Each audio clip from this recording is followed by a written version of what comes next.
ఓ సినీ కవి ఇలా అనడం మనం విన్నాం, తల్లిని మించిన దైవం ఉన్నదా అంట. ఏమిటంట? తల్లిని మించిన దైవం ఉన్నదా?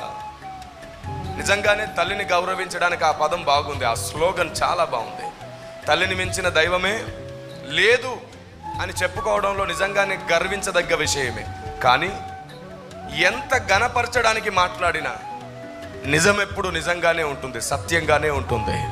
సత్యం ఏమిటో తెలుసా? అసలు ఆ తల్లిని కన్నదే ఆయన కాబట్టి తల్లిని మించినోడే. దేవునికి స్తోత్రం కలుగును గాక. ఆమేన్. తల్లిని మించిన దైవం ఉందా లేదా అంటారు. ఏమిటంటే బిడ్డను కనేటప్పుడు తల్లి పడే ప్రసవ వేదన ఎవరూ పడరంటారు. ఒక్కసారి నా ప్రభువుని సిలువలో చూడు. ఏ తల్లి ఏ తండ్రి భరించనంతగా నీ కొరకు ఆ వేదన భరించాడు. తల్లిని మించిన ప్రేమ ఆయనదే. Amen, amen. Praise the lord.